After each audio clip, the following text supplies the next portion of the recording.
देवांचा राजा त्यानेही 6 चुका केल्या. देवाच्या राजानं सुद्धा 6 बाऱ्या नालायकपणा केला. 6 बाऱ्या नालायकपणा. 222 मंत्रीपदाचे दिवे एकट्याच्याच गाडीला होते. त्याचं नाव आहे इंद्र.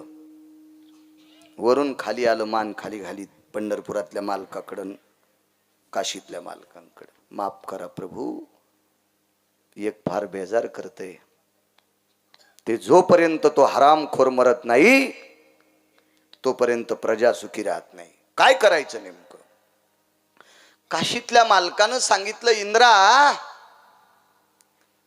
अरे आम्ही तोच विचार करतो.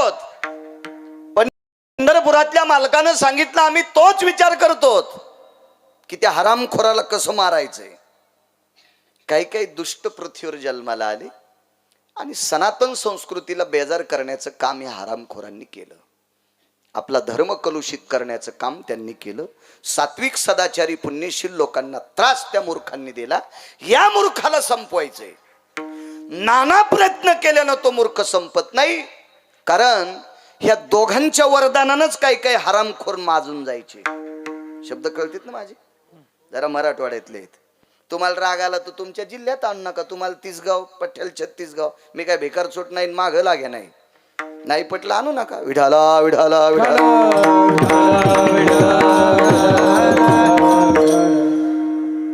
या 2 देवांनी वरदान दिल्याच्या नंतर ते इतके मस्ताडून जायचे की ह्या दोघांनाच डोक्याला हात लावायचा. आता कसे संपवायचे?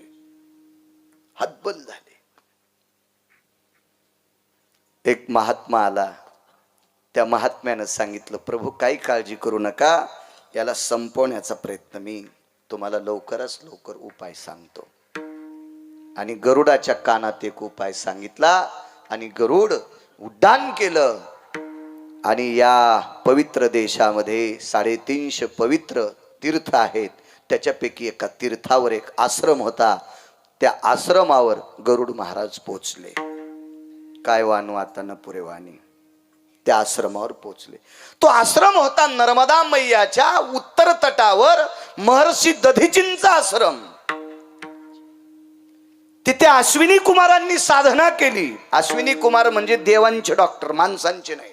देवांचा एकच डॉक्टर झाला, अश्विनी कुमार. माणसांचे डॉक्टर यज्ञेश 6 झाले. त्याच्यापैकी धन्वंतरी 1, 4थ्या क्रमांकाचा सुषेण. मधले घरी गेल्यावर पाहणं, सगळ्या गोळ्या एकखाट्या घेतल्यावर रिॲक्शन येत असतं. विठाला. पण देवांचे डॉक्टर एकच, अश्विनी कुमार. तिथेच आहे. गरुडानी लोटांगण घातलं आणि महर्षी दधीची बाहेर आले. वा गरुड महाराज, आलात तुम्ही? गरुडानं ज्या जाग्यावर लोटांगण घातलं त्या जाग्याची माती दधीचीनं स्वतःच्या कपाळाला लावली. गरुडाने विचारलं, महाराज, मी ज्या जाग्यावर लोटांगण घातलं त्या जाग्यातली माती तुम्ही कपाळाला का लावली? गरुडा, जगाचा बाप तुमच्या पाठीवर बसतो. तुमचं शरीर इतकं पवित्र आहे आणि ते शरीर ज्या जाग्याला लागलं ती जागा पवित्र झाली, म्हणून तिथली माती मी कपाळाला लावतो. देवाच्या सानिध्यातली माणसं, पंढरीश परमात्म्याच्या सानिध्यातली माणसं. या गरुडाला रोज शिवजींचं दर्शन होत होतं. कारण भगवान शिवजी रोजची रोज पंढरपूरला जायचे. त्रिशूळ डमरू घेऊन या आला गिरजेचा कांत. रोज सकाळी. इतके गरुड प्रभावशाली होते. गरुडानं पुन्हा एकदा प्रणाम केला आणि दधीचींनी विचारलं, काय काम आहे? काही नाही. पंढरपुरातले मालक आणि काशीतले मालक थोडेसे बेचैन आहेत. अरे, भगवान विश्वनाथ, भगवान पंढरीश परेश बेजार आहेत. काय कारण? काय? अमक्या भारत देशातल्या एका कोपऱ्यात एका हरामखोरानं सुळसुळाट करून सोडलाय. तो भडवा बेजार करायला लागलेला आहे. ठीक आहे. आवाज दिला, इंद्रा जी. हत्ती घरीच ठेवला, त्यानं तशीच उडी टाकली दधीचीच्या तिथं. महाराज, दधीची काही सामान्य साधू नव्हते. हा, आपला भारत देश 2 लोकांच्या सत्तेवर अस्तित्वात आहे. 2 लोकांची सत्ता. एक सत्ता आहे संतांची आणि दुसरी सत्ता आहे सतीची. सती आणि संत या दोघांमुळं आपल्या भारताचं अस्तित्व टिकून आहे. अस्तित्व 2 लोकांमुळं, संत आणि सती. सती म्हणजे पतिव्रता. या 2 लोकांमुळं. काय इंद्रा, तुला कळत नाही? देवांचा राजा आहेस, भान आहे की नाही? जी महाराज. तो मूर्ख त्रास देतो, त्याला का संपवत नाही? 1 महिना झालो मारतोय, मरतच नाही. गरुडाला सांगितलं, महाराज इथं उभा राहा. आणि पर्णकुटीच्या आतमध्ये दधीची गेले. दोन्ही देवाचं चिंतन केलं, काशीतल्या मालकांचं आणि पंढरीतल्या मालकाचं चिंतन करून डोळे झाकले आणि उजवा हात उजव्या बरगाडीला लावला आणि चारीची चारी बोट आतमध्ये बरगाडीत टोचून टाकले आणि कडा कडा कडा कडा कडा कडा कडा चट फासुळ्या काढ्या एकीकडच्या. त्या रक्तानं भरलेल्या फासळ्या नर्मदा मैयाच्या पाण्यानं धुतल्या आणि त्या फासळ्या एकमेकाला जोडून दधीची ऋषींनी स्वतःच्या हाडाचं वज्र तयार केलं आणि ते वज्र इंद्राच्या हातात देऊन टाकलं. इंद्रा, पाय त्या हरामखोराची सोय आता. आणि महाराज, ते वज्र टाकल्याबरोबर तो मूर्ख मरून गेला. कोण होता? भागवतात पा. तुम्ही जरा हुशार व्हा. तुम्ही जितके हुशार होतान का तितके आमची लोक कीर्तन नीट करतील. तुम्ही जितके गाफील राहतान का गाणे म्हणून तुम्हाला बुक्का लावून जातील. विठाला विठाला विठाला संदेश खड्ग सोडलं, वज्र सोडलं आणि संपून टाकलं त्याला. महाराज, पूर्ण देश आनंदात नाचत होता. सनातनी लोक, सात्विक लोक, सदाचारी लोक, पुण्यशील लोक. आणि त्याच दिवशी भगवान शिवजीनं तांडव नृत्य केलं. तांडव नृत्य केलं. आईसाहेबांनी विचारलं, प्रभू आज तांडव नृत्य करता, काय आनंद आहे? हा, एका मूर्खाला आज मारलंय. त्याच्यामुळं इंद्राला ब्रह्महत्येचं पातक लागलं होतं. मग इंद्र कुठं लपला ते पुढचा भाग आहे, पण मला साधूची महती सांगायची. पंढरपुरातले मालक आज आनंदित आहेत. गरुडावर बसले, विश्वाचं भ्रमण करतात. रुक्मिणी आई साहेबांनी विचारलं, प्रभू आज काय आनंद आहे? काही नाही, माझ्या सात्विक सदाचारी लोकांना त्रास देणारा हरामखोर आज मारलाय. आणि भेटी करता दधीचींच्या आश्रमात काशी विश्वनाथ आणि पंढरीतले मालक भगवान विष्णू परमात्मा. दधीचींनी लोटांगण घातलं. लोटांगण घातलं. एक जण म्हणला, महाराज दधीचींनी एकीकडच्या फासोळ्या काढल्याच्या नंतर त्यांचा मृत्यू कसा झाला नाही? त्याचं एकमेव कारण होतं, त्यांच्या बाजूला मलमपट्टी करण्यासाठी देवांचे डॉक्टर होते. अश्विनी कुमार तिथं हजर होते. अश्विनी कुमार. जखम दुरुस्त झाली, दृष्टांत संपला. देवावर आलेलं संकट दूर करायची ताकद मुनिश्री दधीचीत होती. तुकोबाराय म्हणतात, या देशातली संत देवावरच संकट दूर करतात. ही ताकद या संतात आहे. म्हणून मालक पहिल्या कडव्यात म्हणतात, चिंचा असती देव दैठणला एका उखळात कुठल्या. पश्चिम महाराष्ट्रात घोड नदीच्या तीरावर एक गाव आहे. तिथं असती कुठल्यान त्याचं वज्र तयार केलं आणि त्यांना आलाय काल मारलं. विश्व सुखी झालं. विश्व सुखी झालं. विश्वाला सुख देण्याची ताकद संतात आहे. काय वानू आता न पुरे ही वाणी. एका बाईला 3 पोरं झाले. 3 मुलं. 3 कळतीन भाषा. 3 मुलं झाले. त्याच्यातले 2 जरा पैसे कमीत होते.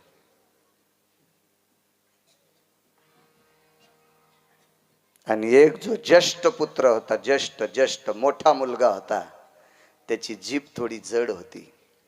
काम करायचा पण जीभ जड असल्यामुळं लोक त्याला मानित नव्हते, सन्मान नाही त्याच्या जीवनात. कालांतरानं मायबापानं सुद्धा हाकलून दिलं. त्याच्यामुळं तरुणांना सांगतो, पैसे कमी जा, रिकाम टेकड्यावर फिर जाऊ नका, मायबापान कमिलेल्या प्रॉपर्टीवर नाच जाऊ नका, यम रट्टे देईन तुम्हाला. पैसे कमिले पाहिजे, अर्थ नावाचा पुरुषार्थ आहे या देशामध्ये. जो भाकरी पुरते पैसे कमीतो त्याला लग्न करण्याचा अधिकार आहे, त्याला बायको जगवायची लायकी असती. स्वतःच्या भाकरी पुरतं कमवत नाही ते हरामखोराला या देशात राहण्याची लायकी. पैसे कमवायचे. एक जण म्हणला, एक महाराज म्हणले, पैसे काय करायचे? अरे त्यानं गाद्या केल्यात पैशाच्या, त्याचं कशाला ऐकता येडपटाचं.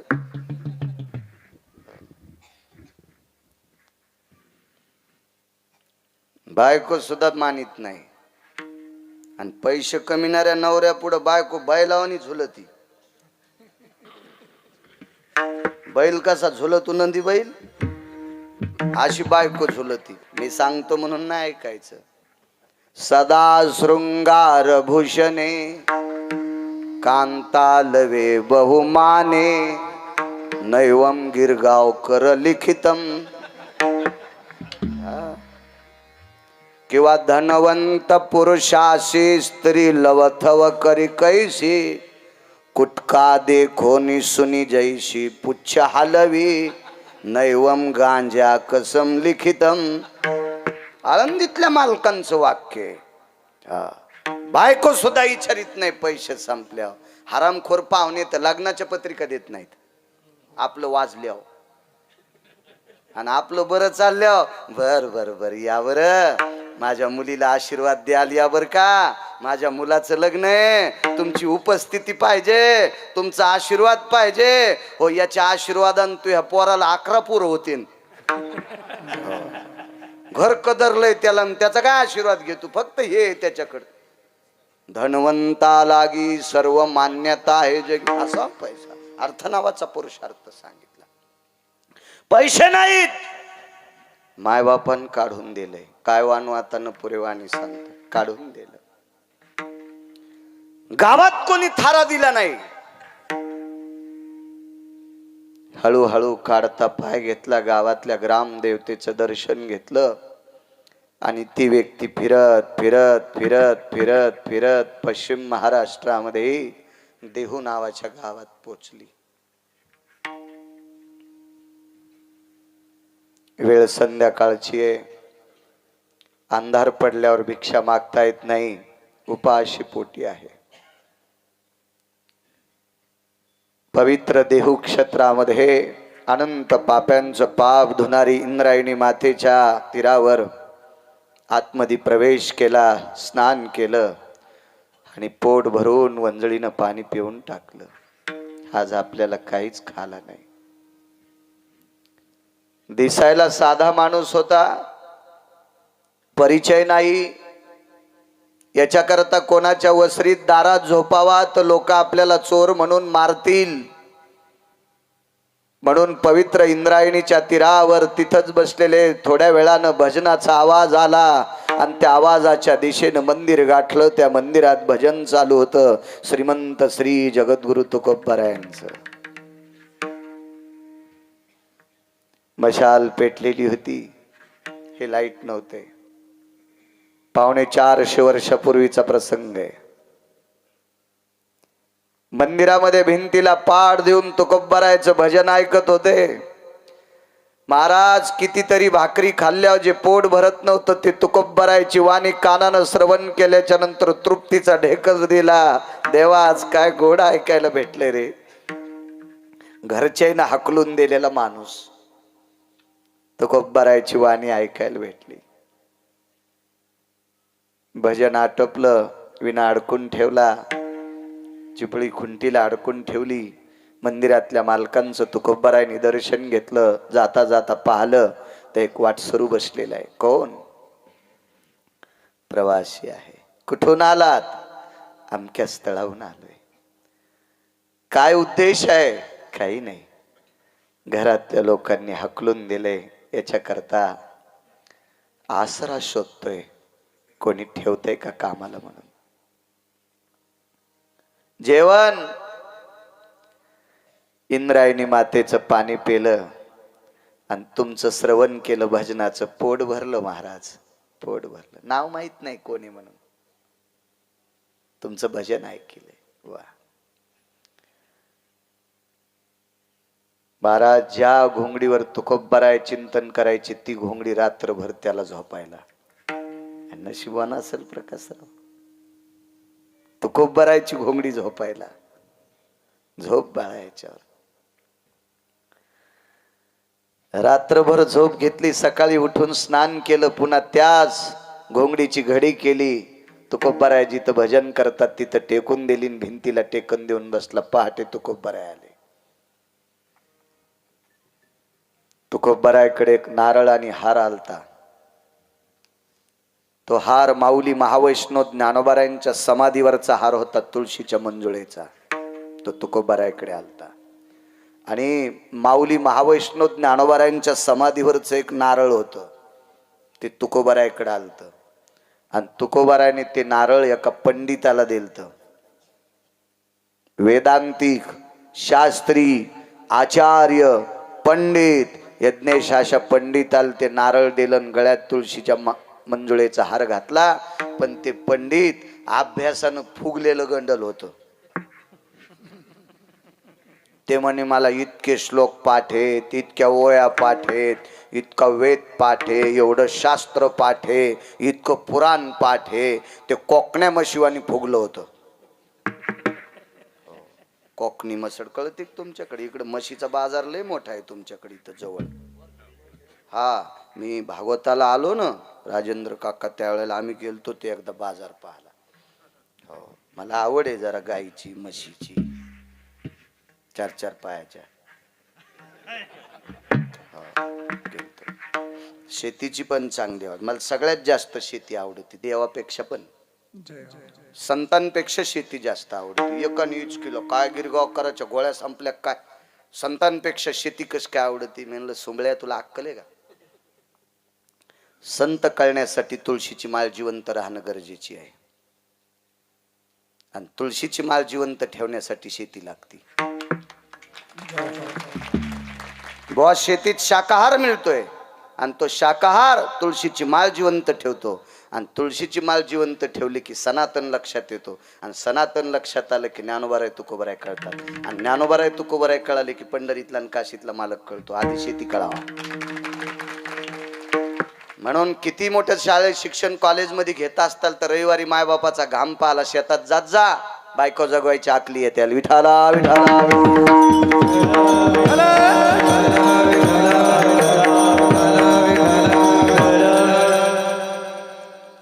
फुगलं होतं ते. त्यानं हार तिथंच काढून ठेवला आणि ते नारळ तिथंच काढून ठेवला. असा असतो की माझा सत्कार. फुटक्या नशिबाचं नशीब नदीच्या पलीकडे गेलं ना, त्याचं ठेवून द्याला. तो हार तुकोबरायांनी एका कोनाड्यात ठेवला होता. काय वानू आता न पुरे वाणी. कोनाडा म्हणजे देवळी, नारायण भाऊ. आणि ते नारळही तिथंच ठेवलं होतं. आणि जो घरच्यांनी हकलून दिलेला व्यक्ती, ज्याची जीभ अशी जड आहे, मठ्ठ विचाराचा आहे, घरातल्या लोकांनी हकलून दिलंय, तुकोबरायांनी त्याच्या गळ्यात त्या तुळशीच्या मंजुळेचा हार घातला. नारळ देऊन टाकलं. नुसतं नाही, त्याच्यावर एक चिठ्ठी दिली. पाकिट नाही, चिठ्ठी. चिठ्ठी होती, चिठ्ठी. आणि त्या चिठ्ठीवर लिहिलेलं होतं. देऊन टाकलं ते. तुळशीच्या मंजुळेचा हार गळ्यातनं काढला. एक फाटकं उपरणं होतं, त्या उपरण्यात बांधला आणि 3-3 वेळेला तो हार कपाळाला लावला. वेड्या माणसानं, बुवा वेड्या माणसानं, ज्याला माईनन बापाने वेड समजिले. लोक किती वेड समजित असतील पहा. माऊली हार गळ्यात कपाळाला लावला आणि जे नारळ देलता का, नारळ पोटशी धरलं. पोटाची लय भीती महाराज. मनातली मनात विचार केला, आज दिवसभर तुळशीच्या मंजुळेचा हारच खायचा आणि उद्या दुपारी हे नारळ खायचं, म्हणजे 2 दिवस निभले, म्हणजे 2 दिवस कडीला गेले. आज दिवसभर हार खायचा तुळशीच्या मंजुळेचा आणि उद्या नारळ खायचं. आपलं काम 2 दिवसाचं संपलं. राहिला प्रश्न त्या चिठ्ठीचा. आनंद बुवा आणि मग तुकोबारायकडे सांगितलं, महाराज मला माझं नाव लिहिता येत नाही, मी असा अनपड माणूस आहे, मला हे काय दिलंय तुम्ही? तुकोबाराय म्हणाले, मी हार तुमच्या गळ्यात घातला, तुम्ही उपरण्यात कशाला बांधला? आज दिवसभर हेच थोडा थोडा खायचा. हो, हेच थोडा थोडा खायचा. महाराज तुळशी किती पवित्र आहे भारत देशातल्या मुसलमानाला पण कळाली, पण आपल्या बायकांना अजून काही काहीला कळाली नाही. ही शोकांतिक आहे. हो, यायनं तुळशी वृंदावनापाशी खोटी ठोकली आणि त्याला शेपुडी बांधली. शेपुडी कळती तुम्हाला? बकरी. हो, 60 खलास करून टाकला त्या बकरीन तुळशीचा. हो, अशा ह्या 2-2 पायाच्या बकऱ्या यायला पिराल कापायला पाहिजे उभं. विठाला विठाला विठाला.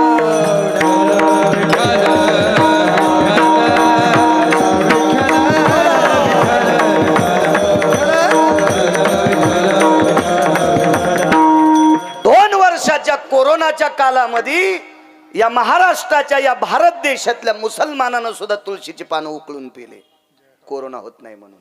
म्हणून या देशातल्या मुसलमानाला तुळशीचं महत्व कळालं. आपल्याला कीर्तनाला दम नाही, भागवताला दम नाही, रामायणाला दम नाही, शिवपुराणाला दम नाही.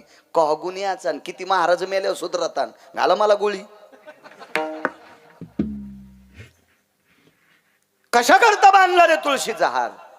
म्हणे खाण्याकरता. हे तुला वाचता येईल. महाराज तुकोबारायची वाणी येते. वाचा शुद्धी पावाल, अज्ञापक व्हाल. ते का तुमच्या माझ्यासारख्या भाटूर भुटूर महाराजाचं वाक्य आहे काय? तुकोबारायचं वाणीचं प्रभुत्व. हे तुला हे वाचता येईल. बंधा तुळशीचा हार खाल्ला यज्ञेश बुवा, जीभ केळीच्या पानासारखी पातळ झाली. जीभ केळीच्या पानासारखी पातळ झाली आणि वाणीवर इतकं प्रभुत्व आलं, एवढं प्रभुत्व आलं की त्या परिसरात तितका वेद वाचिणारा माणूसच नव्हता कोणी. हार कशावरला होता माहितीये? आळंदीतल्या मालकांच्या समाधीवरचा हार होता. हो, वाणी इतकी प्रगल्भ झाली. पण एक सांगू का तुम्हाला, महाराज माणूस किती बी विद्वान असू द्या, परिस्थिती हरवली की सगळे लोक त्याला नाव ठेवित असतात. एक अभंग आहे बुवा, द्रव्याविन नर जरी झाला सुंदर, द्रव्याविन नर जरी झाला सुंदर, त्याविन चतुर शोभा न पवे. पैसे नाहीत, अति सुंदर आहे, चतुर आहे, परी त्याविन शोभा न पवे. गिरगावकरांचं वाक्य नाहीत निजवा, मालकांचं वाक्य.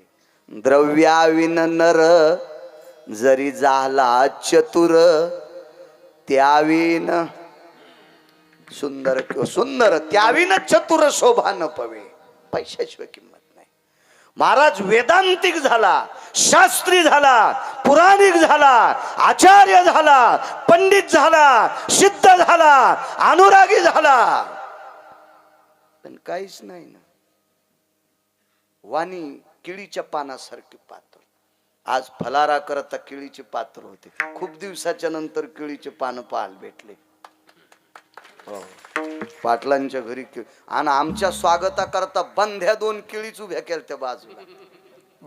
काय महाराज, ज्यांना वैष्णवांचा आदर आहे का, त्याच्या इथं लक्ष्मी राहते, त्याच्या इथं देव राहतो. अरे फुगराट लोकायचं तर कोणी फुगीर स्वागत करते. विठाला विठाला. अरे ही साधी सुधी भोळी भाळी वारकरी ज्यांच्या घरी येणार त्या दिवशी रंभा तरुयाम अधिष्ठिता. रंभा म्हणजे केळी. हा, केळीचे वृक्ष, जिवंत वृक्ष लावून वारकऱ्यांचं स्वागत केलं. तुमचं नशीब फटक, तुम्ही नव्हते आज. विठाला विठाला. जाताना संग चला, आवडीचा माणूस माझा.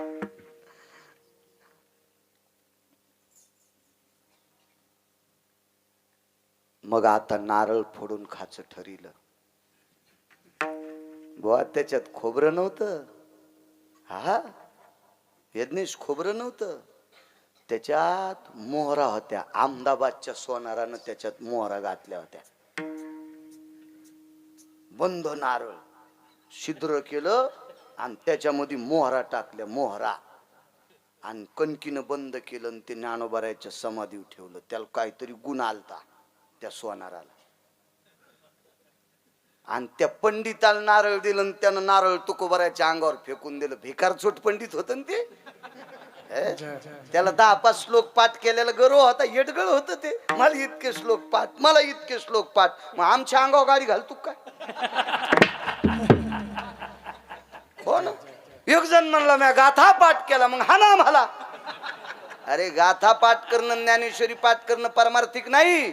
गाथ्यासारखं ज्ञानेश्वरी सारखं वागणं त्याला म्हणायचं महाराज.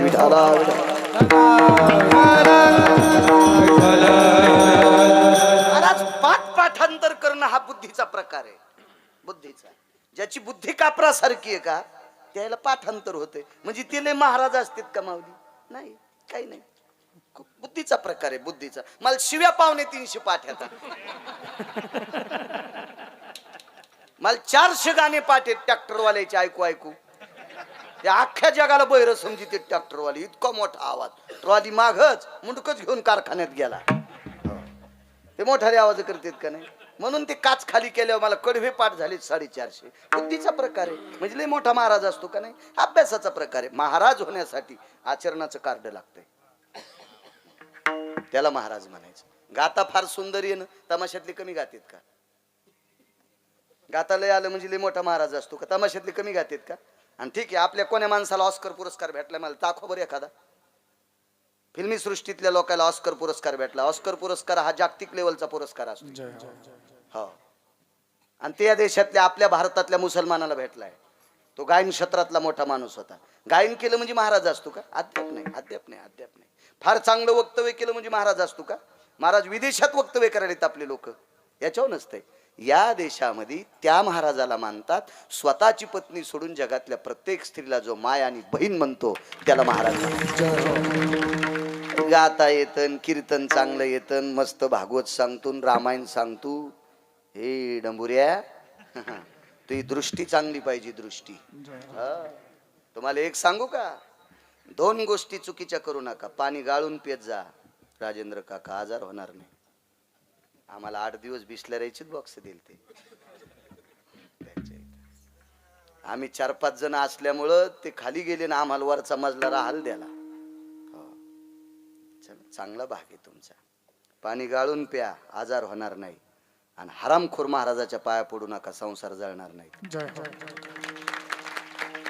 पाणी पिना छान के.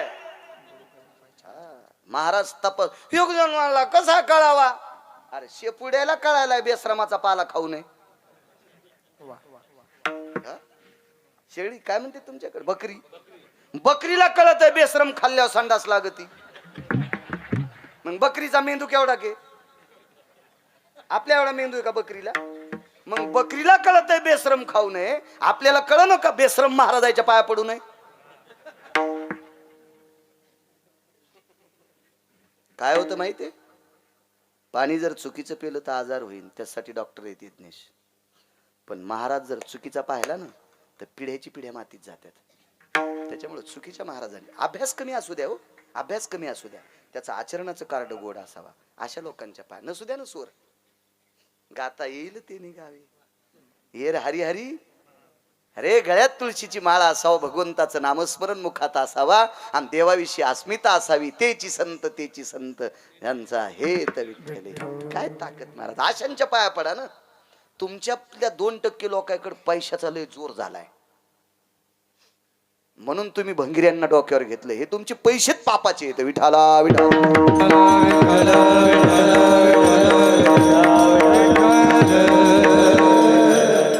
उद्याच्या महाराजांच्या पाया पडा.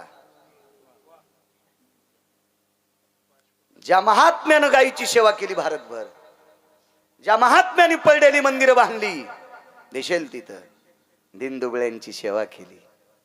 पडा उद्या सद्गुरु पाचपोर बाबांच्या पाया पडा. संसार सुधारेल, तुमचे दुःख जातील तुमचे. साधूचं दर्शन घ्या. संत दर्शनी आलाभ, आलिंगन संताची या, दिव्य झाली माझी काया, मस्तक हे पायावरी त्यांच्या ठेविता. काय पुण्यवान माणूस होता, त्यानं तुकोबराच्या पायावर डोकं टेकलंय. तुकोबराच्या पायावर माऊली काय पुण्यवान असेल. जीभ हो, या माईक शाळेच्या सारखी जाडची जाड जीभ होती, रट जीभ होती. घरचे कदरले, काढून दिलं मायबापानं. ज्ञानोबरायाच्या समाधीवरचा हार तुळशीच्या मंजुळेचा खाऊन टाकला. वाणी पवित्र झाली. प्रचंड कर्मकांडाचा अभ्यास झाला. सगळं काही ज्ञान प्राप्त झालं. आता त्या नारळामध्ये मोहरा होत्या, ते फोड्याबरोबर बरमाटी सागाची हवेली बांधली. बरमाटी साग, सागातला प्रसिद्ध साग कोणता असेल तर ते बरमाटी साग. जितकी चकाकी करतान आरशाचं कामच नाही बुवा, त्याच्यातच पाहायचं नीच राहायचं. ज्याला केस आहेत त्यानं, आणि ते बी दिवसात एकदाच. ज्या घरची बाई दिवसात 5-6 वाऱ्या इचरीती, तिच्या पिठल्यात केस, चपातीत केस, भाकर तुटच न, भाकर तुटच न. काय हो भाकरीत हे नाही महाराज, आमच्या घरच्याला नीटनीटकं राहाच लय नाद आहे. म्हणलं हो, आमच्या तर बेंदडच लावायला अंगाला. तू हेच लय सुंदर. म्हणलं गावात MSCBचं बिल भरायचं कामच नाही, तिला चौकात उभं केलं की साऱ्या गावाला उजीड. काय तिळभर करायचं आणि इळभर सांगायचं, लागट्याला भेटली गाय आणि वासरू घेऊन पंढरपूरला जाय, विठाला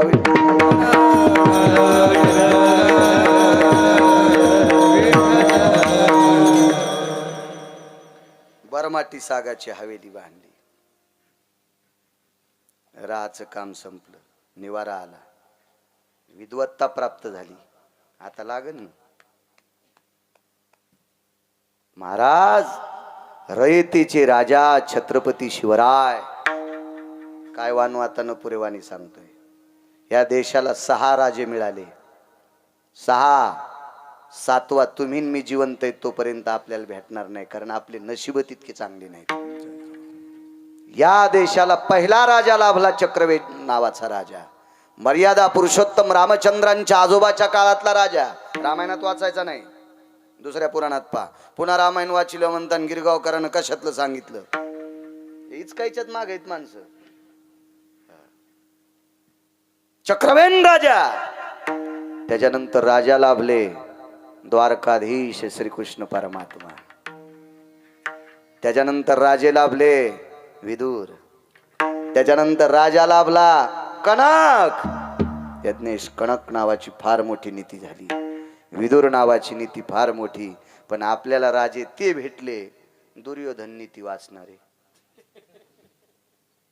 आणि 6व्या क्रमांकाचे राजे लाभले रयतेचे राजा छत्रपती शिवराय. छत्रपती शिवाजी महाराज की हर हर.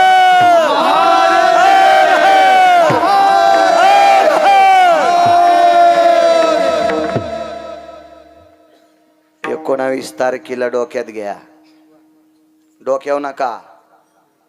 19 तारखेला डोक्यात घाला आणि डोक्यातून इथं स्थिर करा.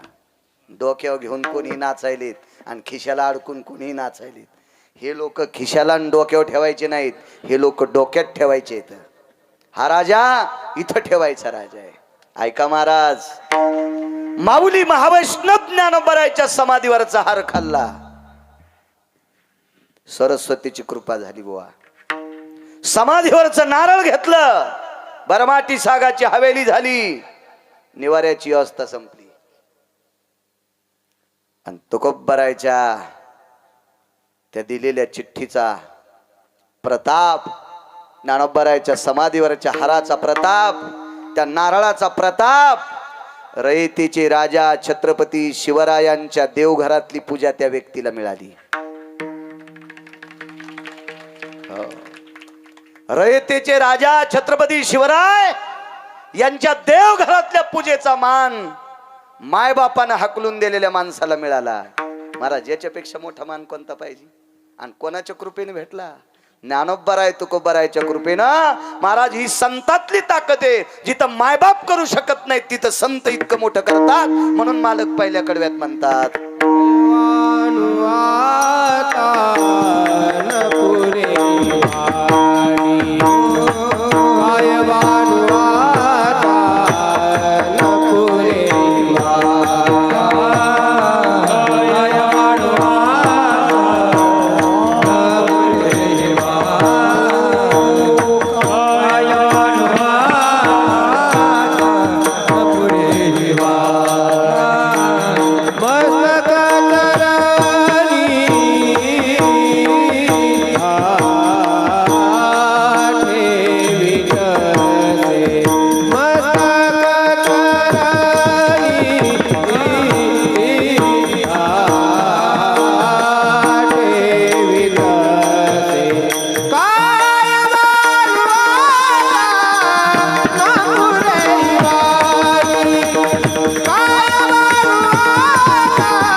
देव करू शकत नाही, आई वडील करू शकत नाहीत, पाहुणी राहुणी करू शकत नाहीत, इष्ट मित्र सजन सखे करू शकत नाहीत. ती संत करतात. काय वानवात न पुरे वाण. एका पोरीचं लग्न झालं माझ्या माईंनो. 14 वर्षाची पोरगी आहे. खरं तर 9.5 वर्ष वय होतं. त्या काळात लग्न कमी वयात होत होते. आता नाही. आता कायद्याची चौकट आहे. करू पण नका. कायद्याचा सन्मान करा, आदर करा कायद्याचा. आपल्या देशाच्या आचारसंहितेचा आदर करा. 9.5 वर्षाची पोरगी, राजाची कन्या, लावण्य लतिका, या पवित्र देशातल्या कुठल्याही कोमल फुलाची पाकळी तिच्या गालाला चिटकवायची. फुल लाजत होतं, इतकी त्वचा सुंदर होती. फुलाची पाकळी लाजत होती, इतकी त्वचा तिची सुंदर होती. पण लग्न करून दिलं 95 वर्षाच्या म्हाताऱ्यासोबत. किती वर्षाचं म्हातारं?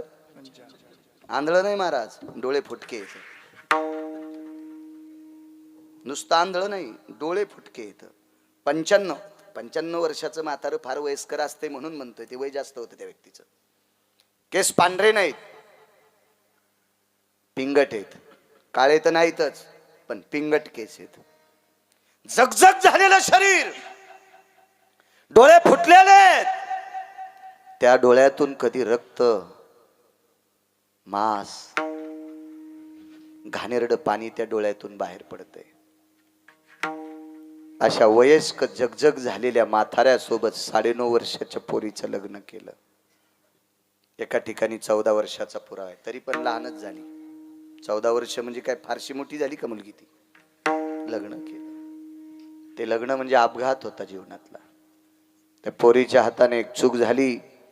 ज्या साधूचे डोळे फुटले त्या साधू सोबत तिला लग्न लावून दिलं. वयस्कर महात्मा आहे. आई वडिलाचं दर्शन घेतलं आणि निघाली. माईला सांगितलं, माय बाबा माझं ज्यांच्यासोबत लग्न केलंय ते अत्यंत म्हातारे आहेत आणि त्यांचे डोळे फुटलेले आहेत. हो बाई, तू केलेली चूक आहे.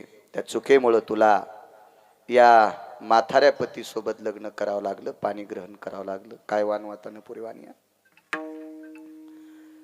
माईनं बापानं सांगितलं, बाई आम्ही जितकं तुझ्यावर प्रेम केलं ना बाई, त्याच्या हजारो पटीनं प्रेम तू तुझ्या नवऱ्यावर कर. याला म्हणायचं भारत देशातले मायबाप. असं शिकव जा आपल्या मुलीला. लग्नात वाट लावत असताना असं शिकवा, नवऱ्याची सेवा कर, सासू सासऱ्याची सेवा कर. हे शिकवा तुम्ही तुमच्या मुलींना, शिकवा. स्वयंपाक शिकल्याच्या नंतर तिचं लग्न करा. 2-4 पुस्तकं वाचिले म्हणजे लय शहाणी नाही झाली. लग्न झाल्यावर नवऱ्यानं पैसे कमीले की आण बर्गर, आण पॅटीस, आण वडापाव, रान्नावानी पोट झालं त्याचं.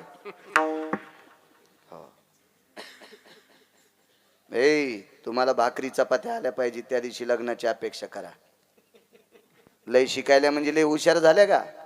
सासू सासऱ्याला नरम गरम भाकरी देता आल्या पाहिजे तर तुम्ही या देशातली पवित्र स्त्री आहात, अर्धांगिनी आहात एकाची, ग्रहलक्ष्मी आहात एकाची. माझ्या माईंनो, या देशाची ओळख तुमच्यामुळे, पुरुषांमुळे नाही. डोक्यातलं काढून टाका. या भारत देशाची ओळख या देशाची स्त्री म्हणून आहे. राज्य, राणी व संपत्ती, इतकी ओळख तुमच्यामुळे आहे. सांगितलं सेवा कर्म आहे. जाता जाता सांगितलं नवऱ्याची सेवा करत असताना ज्या दिवशी पाप येईल त्या दिवशी मायन बाप मेल्याची चिठ्ठी येईल. काय धसकी दिली. आई लेकरावर जितकं प्रेम करते इतकी नवऱ्याची सेवा केली. एक सांगू माझ्या माईंनो, माफ करा. उद्याच्या शिवरात्रीपासून सकाळी स्नान झालं की पहिलं नवऱ्याचं दर्शन घ्यायचं आणि मग नदीच्या तीरावर त्रिवेणी संगमावर महादेवाच्या दर्शनाकरता जायचं. आणि तिथून पुढं जोपर्यंत कपाळावर कुंकू आहे तोपर्यंत आंघोळ झाली की नवऱ्याच्या पाया पडत जा. आणि जी नवऱ्याच्या पाया पडत नाही महाराजाच्या पाया पडती तिच्या पापानं महाराज धोत्रा सगळं जळण.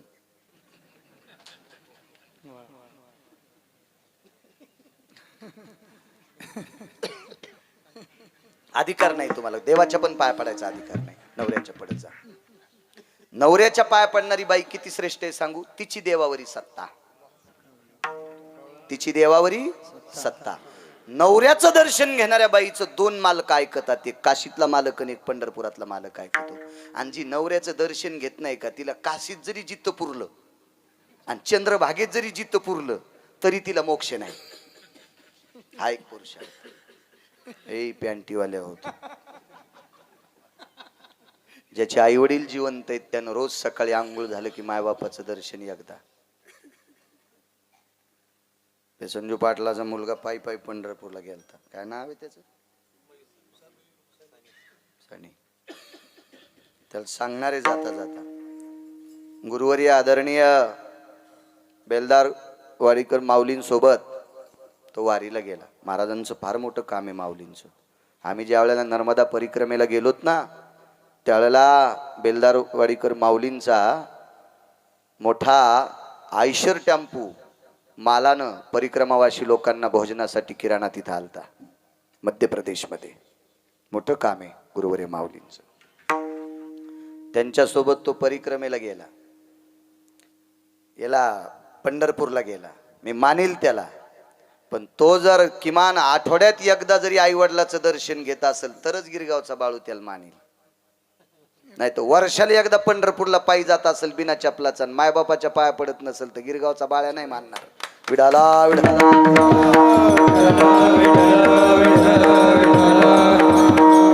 महाराज आई वडिलाचा आदर करणारा मुलगा हजारो महाराजापेक्षा मोठा असतोय, लाखो महाराजापेक्षा मोठा असतो जो आई वडिलाचा आदर करतो. एक सांगू का तुम्हाला यज्ञेश बुवा, जो मृदंगाचार्य मायबापाच्या पाया पडत नाही त्याला लोक पैसे देत असतील तर ते पैसे देणारा नरकाला जाणार. मी तुमच्यावर नाही दगड टाकत. मग रेडीमेड कपड्याचं दुकान आहे. वारकरी संप्रदायातला भजन्या जर मायबापाला मानित नसेल आणि त्याला पाकिट देत असताल तर पाकिट देणारा नरकाला जाणार. या संप्रदायातला कीर्तनकार जर आई वडिलाच्या पाया पडत नसेल आणि त्याला तुम्ही गठुडे बांधून देत असताना तर जन्मोजन्मी तुम्हाला नरक होणार, अख्ख्या गावाला नरक. महाराज जो मायबापाचा होऊ शकत नाही तो भडवा कोणाचा होऊ शकतोय?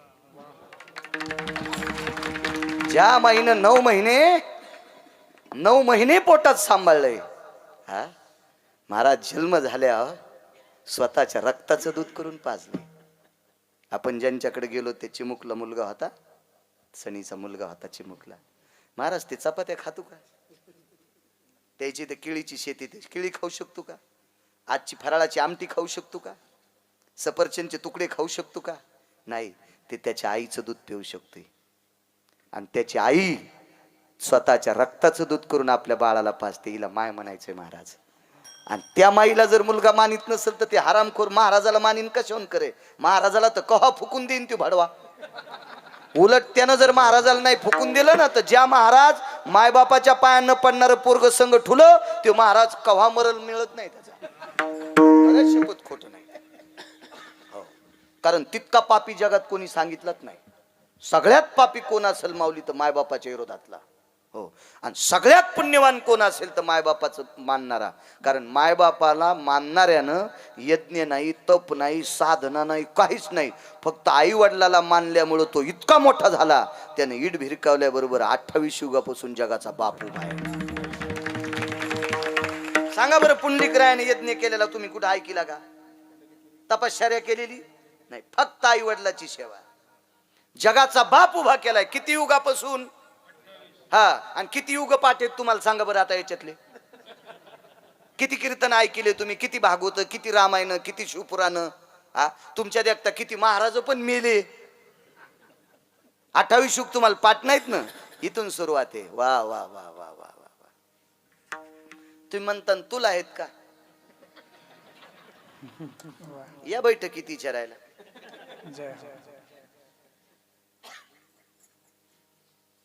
इतक्या युगापासून जगाचा पाप उभा केलाय फक्त मायबापाच्या सेवेची पुण्य आहे. म्हणून इथं बसलेल्या तरुणांनो, तुमच्या बुटाला स्पर्श करून तुम्हाला प्रणाम करतो. मायबापाचा आदर करा. भगवान शिवजी तुमच्यावर कृपा करतील. पंढरपुरातला मालक तुमच्यावर कृपा करेल. महाराज काय लायकी आपली. आई वडिलांचा आदर करणारी माणसं इतकी मोठी असतात. चला, तिनं आई लेकरावर जितकं प्रेम करते तितकं नवऱ्यावर प्रेम केलं. आणि एके दिवशी भिक्षा मागण्यासाठी देवाचे डॉक्टर आले. अश्विनी कुमार साधू होते, पाय स्थिर होते, आधार होते. भिक्षाम देहि मा. स्वयंपाक करत होती. राजाची मुलगी, तिचं नाव आहे सुकन्या, राजकन्या आहे. महाराज राजाचे नौकर चांदीच्या पलंगावर झोपत होते आणि ती पोरगी नवऱ्याच्या जीवनात दर्भाच्या चटईवर झोपायली. महाराज दर्भाची चटई, गालीच्या नाही, सतरंजी नाही, उशी नाही, काय नाही. दर्भ नावाचं एक गवत असते, ते पितराच्या दिशा अर्जित करावं लागते आणि त्या गवतावर यज्ञेश बोती झोपायची. काय त्याग असेल जीवनाचा. फुटक्या डोळ्याच्या नवऱ्याला स्नान घालायचं, गंध लावायचा, जपाची माळ हातात द्यायची. आज साधुदारात आलेत अश्विनी कुमार. भिक्षाम देहि मा. टोपल्यातल्या भाकरी एकावर एक टेकल्या, त्याच्यावर तुळशीचं पान टेकलं, साधूच्या झोळीत टाकून दिलं. महाराज काय सनातनी होती. आपल्या देशातला प्रत्येक देवता तुळशीचं पान ठेवल्याशिवाय नैवेद्य स्वीकारित नाही. एकादशी वगळता एकादशीच्या दिवशी तुळशीचं पान तोडायचं नाही, म्हणजे नैवेद्यावर ठेवायचं नाही. एरवी सोमवार जरी असेल, प्रदोषाचा जरी नैवेद्य असेल शिवजीला, तरी पण त्याच्यावर तुळशीचं पान ठेवायचं. कारण पदार्थ, आपण जो द्रव्य आणलंय ते पैसे एखाद्या वेळेस चुकीचे असू शकतात. 14 अनर्थ सांगितले धनाच्या पाठीमागं, 14 अनर्थ. मग अनर्थाचं चुकीचं धन जर प्रकाशराव असेल, त्याचे तांदूळ जर आणले तर त्याच्यात दोष आहे. याच्यातले दोष काढण्यासाठी नारायण भाऊ जगात कुठलंही केमिकल नाही. माऊली ते फक्त अन्नातला दोष काढायची ताकद फक्त तुळशीच्या पानात आहे. आनंदराव, हा, तुळशीच्या पानात. म्हणून तुळशीचं इतकं अनन्य साधारण महत्व आहे आपल्याकडं. तुळशीचं पान ठेवलं आणि साधूला भिक्षा वाढली. वेळ संपलाय का आपला? हो, आणि मग कितीला संपवायचंय?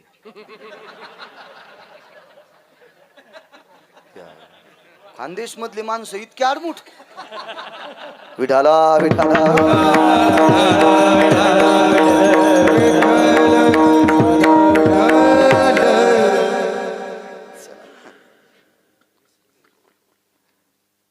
साधूला भिक्षा वाढली.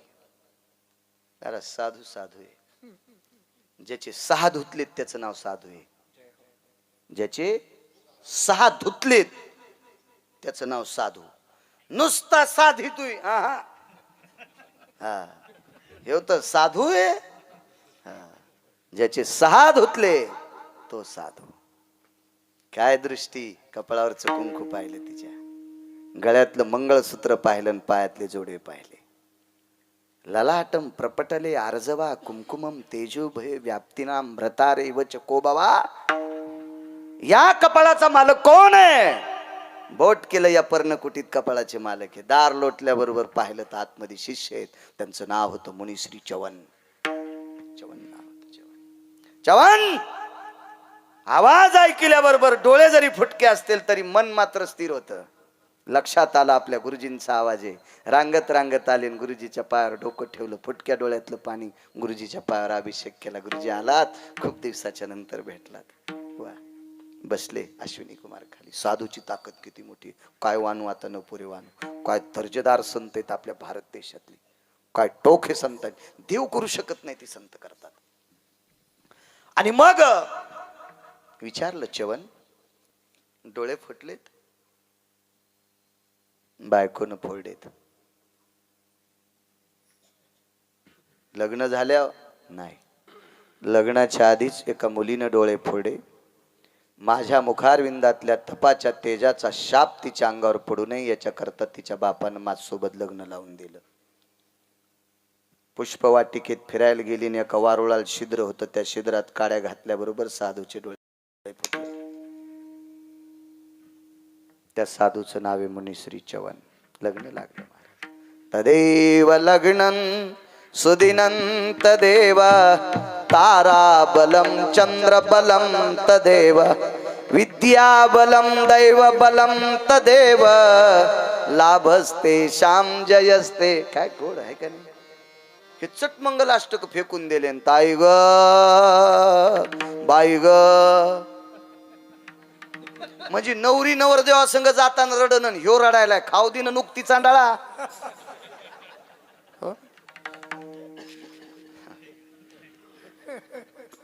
काय महाराज आपल्या वेद मंत्रात किती दागरे.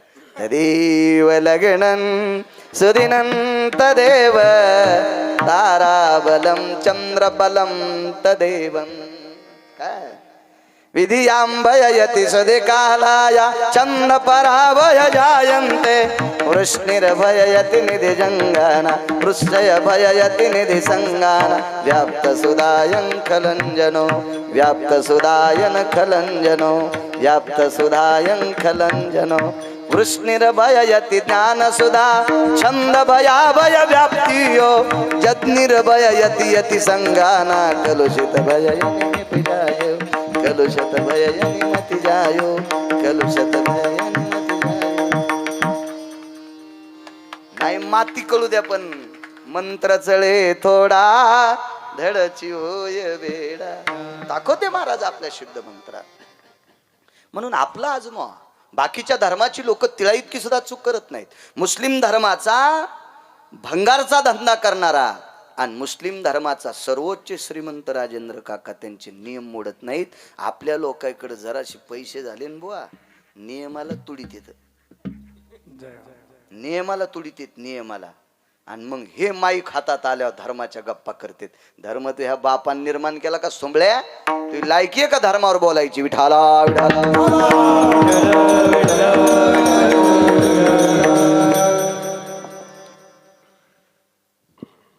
डोळे फोडेत. बायकोईशी तुझ्या अंतकरणात काय भाव आहे. फटक्या डोळ्यातून पाणी आलं. दुःख आहे नाही. रडतो कशा करता. गुरुवर्य लहानपणात माईनं जितकं प्रेम केलं त्याच्या 1000 पटीनं माझी पत्नी माझ्यावर प्रेम करती. अश्विनी कुमारांचे डोळे भरून आले.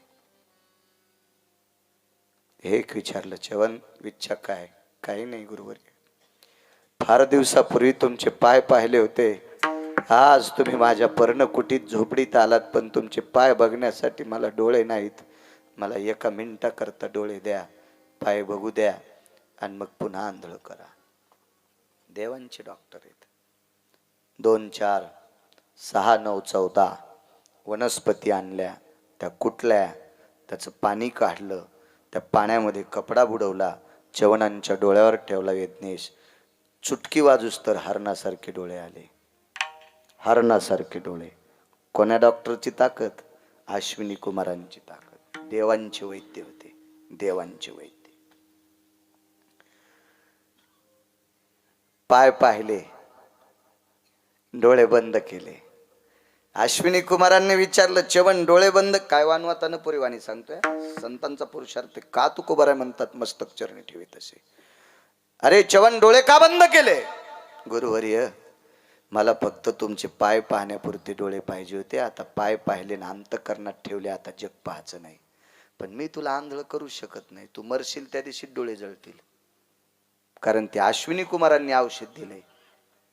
काय डॉक्टरची ताकद. वा. डोळे आले. महाराज बायको बघायसाठी डोळे नाही मागितल्या, हा मुद्दा लक्षात घ्या. बायको पाहासाठी डोळे नाही मागितले, हे ध्यानात ठेवा. साधूचे पाय पाहासाठी डोळे मागितलेत. मागणाऱ्याची क्षमता किती मोठी आहे महाराज. येडेत का साधू कोणावर कृपा करायला. आपण संसाराचे दास आहे, त्याच्याकरता आपल्याकडे देव साधू कृपा करत नाही. देवाचे दास व्हा, साधू आपल्या पुढे. जीवा तळी अंतरी तू जीवा फुला, वाट कृपेची करीतो. मालकांचं वाक्य. आपण देवाविषयी ते करा, ते सगळं शरीर आपल्या अंगाखाली आथरीत आहे. जीवातळी अंतरी तू जीवा फुला. स्वतःचा जीवा थरला, तुला खडे टोचणार नाहीत. आता झोप इथं, इतकी कृपा देवाची. पण आपण त्याला अंतःकरणात ठेवा ना, त्याला जागा ठेवा आपल्या अंतःकरणात. काढा थोडीशी डब्बी बाजूला, ती ठेवा इथं, त्याला ती निर्मळ जागा करा. तो आपलं सगळं काही करेल. एक सांगू का तुम्हाला, चांगलं पहा, देव तुमच्याकडे पाहिल. चांगलं ऐका, देव तुमचं ऐकीन. चांगलं वाचा, देव तुम्हाला वाचवीन. चांगलं पहा ना, आहे ना तुमच्याकडे ते 2.5 बाय 6चं भिताड काचाचं. तुला वाढदिवसाच्या शुभेच्छा. हो, सकाळी त्याच्या बायकोनं थोतर फुटूस तर त्याला आणलंय, आणि तू त्याला शुभेच्छा दिल्या. तू रूम ने ना हानीन. म्हणजे हराम खोरायला चॅटिंग करण्यासाठी आपला आयुष्य आहे का? त्या तेवढ्याशा काचात विश्व बघण्यासाठी. बघा साधू, बघा संत, बघा भागवत, बघा रामायण, बघा शिवपुराण, बघा कीर्तन, बघा भजन, बघा साधूचं चरित्र. भास्कळ पाहता, याच्याकरता देव आपल्याकडे चांगल्या दृष्टीने पाहत नाही. चवन डोळे दिलेत. चवन एक बोलू का रे? गुरुजी शिष्याला बोलतात. बोला गुरुजी.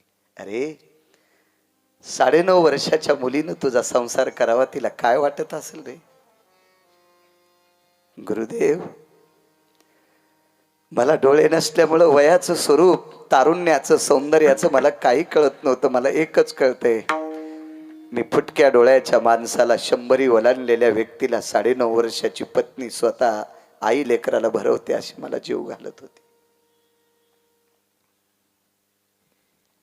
गुरुजी, तिचे कोमल हात, तिच्या त्या कोमल हाताची बोट, एवढी कवळी बोट, ज्या वेळेला त्याच्यामध्ये कोमलसा असा साजूकसा शिजलेला भात माझ्या जिभेवर ठेवायची, त्यावेळेला त्या ओठाला तिचे बोट लागायचे, त्यावेळेला गुलाबाच्या पाकळ्या ओठाला लागल्यासारख्या व्हायच्या. एवढं तिचं सौंदर्य होतं. काय माझी सेवा. माझ्या जपाच्या माळीला जिचा हात लागल्याच्या नंतर त्या मण्याला कोमलता यायची, इतकी लवचिकता तिच्या तळहातात होती. पारणिरो शुद्ध येणी नवनीता अंबया. हा पारणी म्हणजे हात, नवनीत म्हणजे लोणी. ही शुद्धता तिच्या हातात.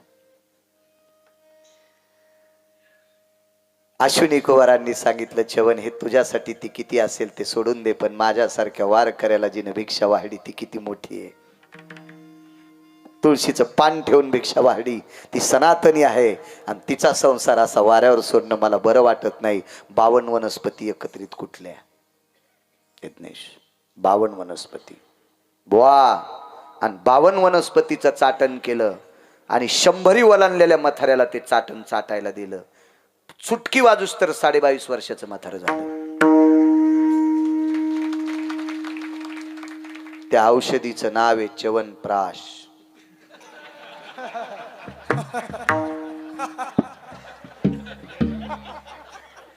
त्या औषधीचं नाव काय?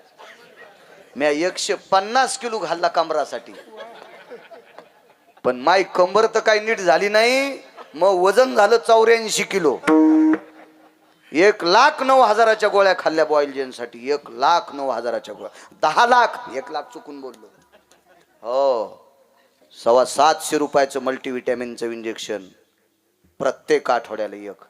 पैशाची कमी नव्हती, शेतीतले पैसे भरपूर आहे. तुमचे उतू आलेत पुन्हा. आपल्याला खरं बोला वाटतं, काही विषय नाही ना. मी काय डाका थोडा टाकलाय कुठं. हो, 10,19,000 गोळ्या खाल्ल्या, काही गुण नाही. मैया नर्मदेच्या तीरावर चलत राहिलो आणि नर्मदा मैयाचं पाणी पिलं.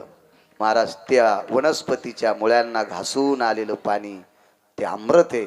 आणि तेव्हापासून उभं राहून कीर्तन करायचं योग. नाही तर मी बसून कीर्तन करत होतो. माझं वय नाही, माझा 83चा जन्म आहे अक्षय तृतीयाचा. मला लाज वाटत होती मोठ्या लोकांपुढं, पण करू काय. अपघातापासून बॉईल जनला क्रॅक. काय ताकद आहे आपल्या देशातल्या वनस्पतीत. 18 भार वनस्पती, काय ताकद आहे. 52 वनस्पती एकत्रित टाकल्याने त्याचा च्यवनप्राश केला. मग आताचा च्यवनप्राश खाल्ल्यावर आपण का नाही तर नाही होत नाही. त्याचं कारण सांगू का? ह्या च्यवनप्राश करणाऱ्या त्या वनस्पतीच सापडत नाहीत आणि पंढरपुरातला सापडू देत नाही. त्याचं कारण सांगू का प्रकाशराव? त्या ओरिजिनल वनस्पती जर च्यवनप्राश मध्ये टाकल्या तर आपल्या भारत देशातले म्हातारे पोरायचं लग्नच होऊ देणार नाहीत.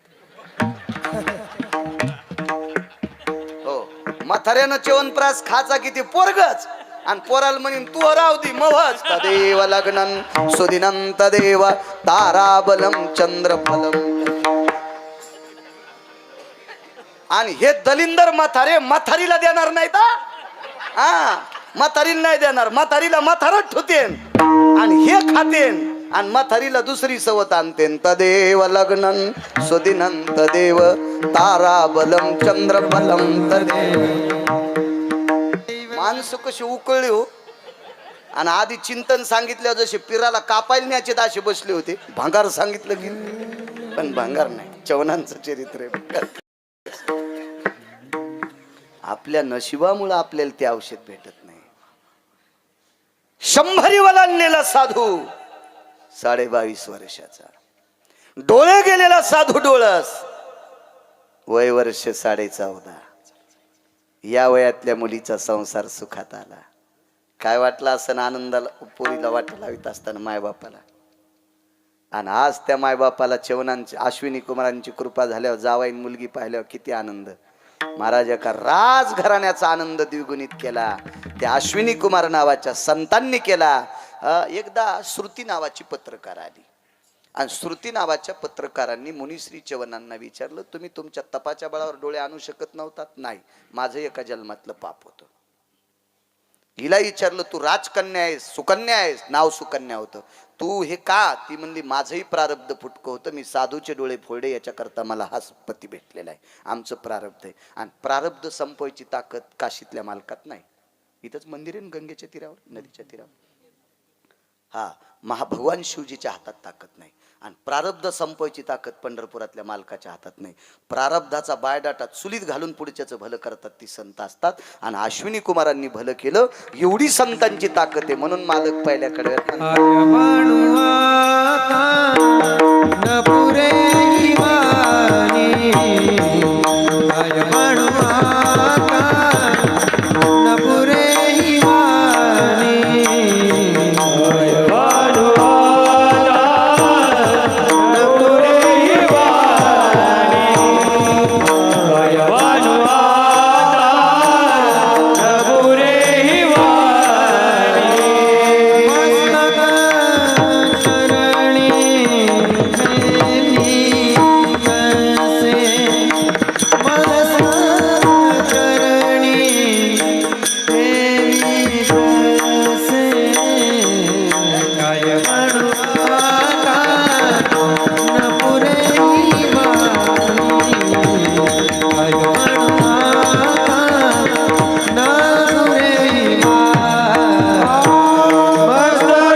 उठा ना मागचे, उठा ना.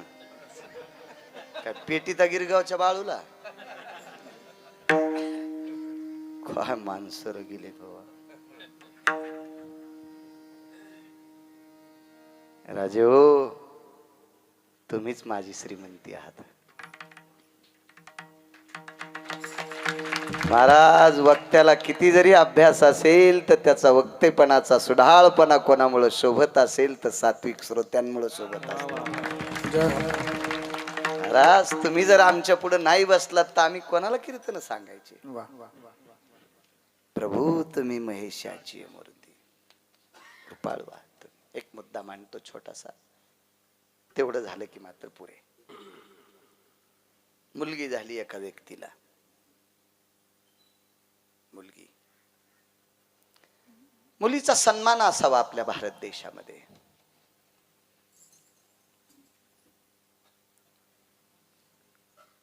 एक छोटासा पुरावा आहे का, मी काही फारसा अभ्यासू नाही, फारसा काही ज्ञानी नाही, तसा वेडा बाळायचे मी.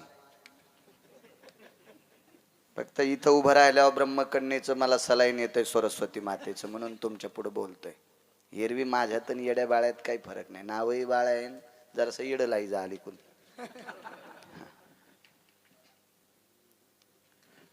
पण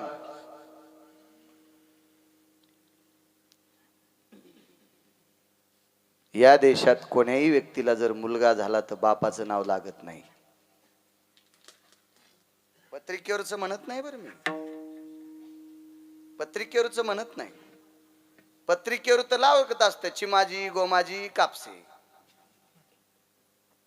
बाळू महाराज आमकाजी आमके, फलाना श्याम तमकाजी तमके. हे लिखापडीचं नाव झालंय, लिखापडीचं नाव. पण या देशात मुलगी झाल्याच्या नंतर नावाच्या स्वरात बापाचा स्वर मिसळतोय. पांचाळ नरेशाची पांचाली, याच पांचाळाला द्रौपद नरेश म्हणायचे, द्रौपदी. कुंती भोजाची कुंती, कुंती भोज राजाची कुंती. बापाच्याही तिकडच्याही पिढ्याचा इकडच्याही पिढ्याचा ध्वज दोन्ही ठिकाणचा उभारते. ती या देशातली गंगा आहे, या देशातली नर्मदा आहे, या देशातली कावेरी आहे, या देशातली शरयू आहे, या देशातली तुंगभद्रा आहे, या देशातली चर्मनवती आहे. इतकी मोठी ताकद आहे मुलीच्या बाबतीत. उभयंता दोन्ही कुळाचा ध्वज फडकवते ती मुलगी आहे. मुलगी झाली, इतका आनंद त्या घरात. पैशावालं घर होतं, भरगच्च श्रीमंत घर होतं. गाई म्हशीनं वाडा भरलेला आहे, शेती होती छानशी, खूप शेती होती मस्त, प्रचंड मोठं. गावात श्रीमंत घर, हवेली होती राहायला. त्या गावात एक साधू आले. त्या साधूंचे एक भक्त होते, त्यांच्याकडे ते थांबलेले आहेत. पण त्या दिवशी पाऊस आला, पण घर चांगलं नाही म्हणून गावातल्या त्या श्रीमंताच्या घरी साधूला आश्रय दिला. पण त्या श्रीमंताकडे एक अडचण होती. जी मुलगी झालती का, ती 6 महिन्याच्या नंतर तिला एक आजार झाला. त्या आजाराचं नाव आहे कर्कश नावाचा आजार.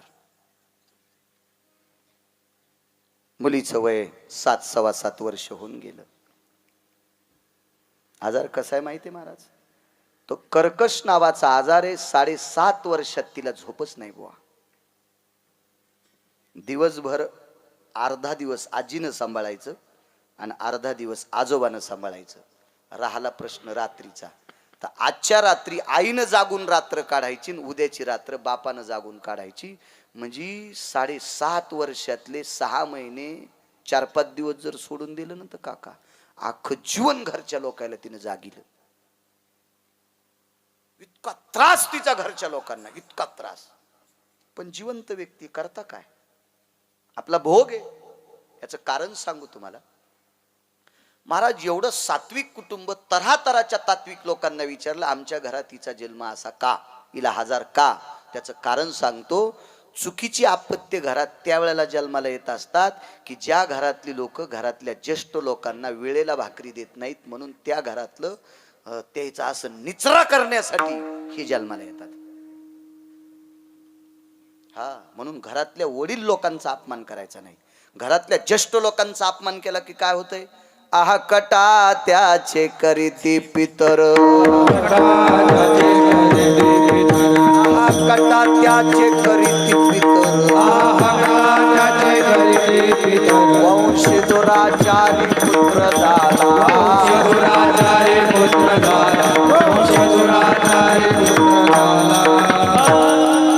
आहा कटा त्याचे करीती पितर रे वंशी दुराचारी पुत्र झाला. पितरांच्या शापाने दुराचारी आपत्ती जन्माला. अपमान केला घरातल्या म्हाताऱ्या लोकांचा, अपमान केला आजोबाचा, अपमान केला आजीचा. ए भवाळ्या कापणाऱ्या, गन पावडर लावणाऱ्या टिकल्यावाल्यांनो, ऐका जर गिरगावच्या बाळ्याचं. नाना प्रकारचे दुष्काळ पायाखाली दाबून, एक टायमाची भाकरी कमी खाऊन, अंगावर फाटके तुटके कपडे घालून आपल्या बाप दादाने आपल्याला संपत्त्या कमवून ठेवल्यात. त्याला गरम नरम पदार्थ खायला द्यायचा. तुमच्या पोटी जन्माला येणारे लेकर इतके विद्वान जन्माला येतील की तुम्हाला बंगईवर झोका देतील. बंगई कळती ना?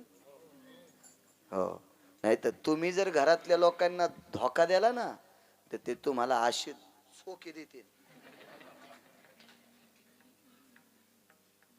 जसं पेरताल का तसं उगत असतंय.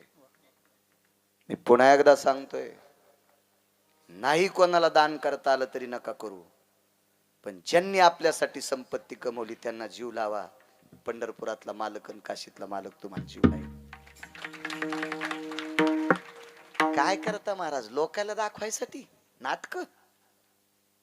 हा, जिवंतपणी पाणी द्यायचं नाही, मेल्यावर गावरान तुपातला शिरा करायचा. या आमच्या बापाच्या तिरवीला गावरान तुपातला शिरा. तुझ्या तोंडात खिळा घालणारे देव, इकून ठोकून इकून काढणारे. आता तुपाचा शिरा खाऊ घालतोय रे सुंबळ्या. म्हणून टिकल्यावाले हो, तुम्ही नवरे बागलात दाबलेत. बाप्याच्या बापाला मुठीत दाबलंय. एक गाणं होतं ना, नवरा माझ्या मुठीत ग, असा पक्का दाबलाय, पक्का. सगळा कारभार तुमच्या हातात आहे. काय कारभार घ्यायचा डोक्यावर बांधून तर घ्या, पण ज्यांनी संपत्ती कमवली त्यांना टायमाला भाकरी देत जा. इतकंच करा, काय लागत नाही हो. म्हातारपण लेकरासारखं जीवन असतं महाराज. म्हातारपण लेकरासारखं जीवन असतं, देत जा. घरातले पितर रुष्ट झाले म्हणून कर्कशा नावाची मुलगी जन्माला आली. वाटेल ते प्रयत्न केला यज्ञेश. राजवैद्य होते त्या काळात. आपण ज्यांना डॉक्टर म्हणतो ना, पूर्वीच्या काळात राजवैद्य होते. सगळ्यांकडं भरीपैकी संपत्ती खर्च केली, पण बुवा गुण नाही आला. पण त्या दिवशी मुक्कामाला एक साधू आला आणि त्या साधूनं सरस्वतीचं स्तवन केलं. आणि त्या साधूनं एक बोट 7.5 वर्षाच्या आजारी पोरीच्या जिभेला लावल्याबरोबर काका एका शकंदात तिचा आजार नाहीसा झाला. त्या साधूचं नाव होतं रामकृष्ण परमहंस. समर्थ सद्गुरु स्वामी विवेकानंदांचे गुरुवर्य रामकृष्ण परमहंस महाराज. प्रारब्ध बदलायची ताकद साधू ते. काय वानू आता न पुरे वान विढोबार खुमाई